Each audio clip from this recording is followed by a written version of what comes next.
दोस्तों ये है मेरा लुक बिफोर केराटिन ट्रीटमेंट और मेरा हेयर ट्रांसप्लांट होके अभी 1.9 इयर्स हो चुके हैं और मैं मेरा केराटिन करा रहा हूँ क्लिपर्स एक्सोटिक सलून से। और आपको बताना चाहूँगा केराटिन एक हेयर ट्रीटमेंट प्रोसेस है। इट इज़ नॉट स्ट्रेटनिंग, वो आपके बालों में नरिशमेंट प्रोवाइड किया जाता है जिससे आपके बाल जो है वो मैनेजेबल हो जाते हैं और काफ़ी सिल्की स्मूथ हो जाते हैं और थोड़ी सी डेंसिटी भी इंक्रीज हो जाती है।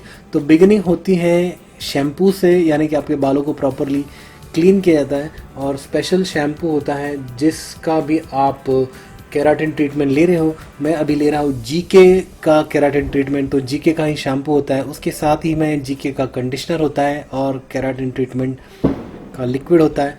तो ये सब ट्रीटमेंट की प्रोसेस थ्रू हम लोग अभी जाने वाले हैं। तो सबसे पहले प्रॉपरली शैम्पू और रिंस होता है।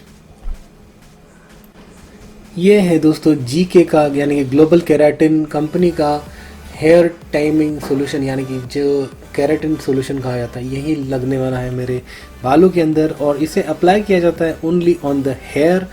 ध्यान रखें रूट्स पे इसे नहीं लगाया जाता है और ये अप्लाई किया जाता है एक ब्रश के सहायता से और हर एक बाल को जो है ये प्रॉपरली लगाया जाता है और रूट्स में इसे नहीं जाने दिया जाता, सिर्फ ऊपर ऊपर आपके हेयर पे लगाया जाता है।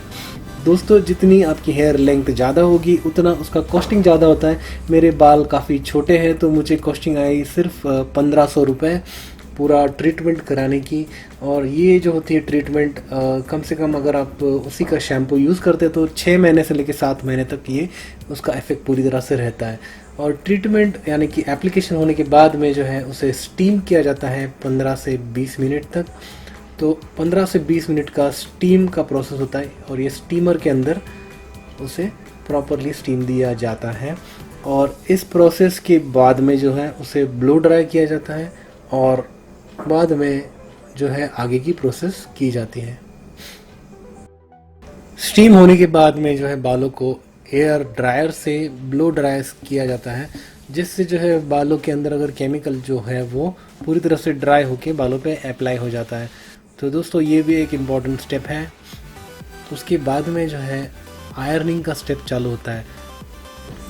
आयरनिंग करते समय ध्यान रखना ज़रूरी होता है कि दोनों यानी कि एप्लीकेंट और जो ट्रीटमेंट ले रहा है दोनों को मास्क पहनना ज़रूरी हो जाता है, बिकॉज केराटिन ट्रीटमेंट के दौरान जो फ्यूम्स निकलते हैं वो बहुत ही पॉइजनस होता है तो उन्हें इनहेल नहीं करना चाहिए, यानी कि जो धुआं निकलता है वो इनहेल ना हो, बिकॉज वो इतना हार्मफुल होता है कि वो अगर आप हमेशा अगर उसे इनहेल करते रहे, यानी कि जो अप्लाई करते हैं ज़्यादा करके उनको कैंसर होने का भी डर रह सकता है।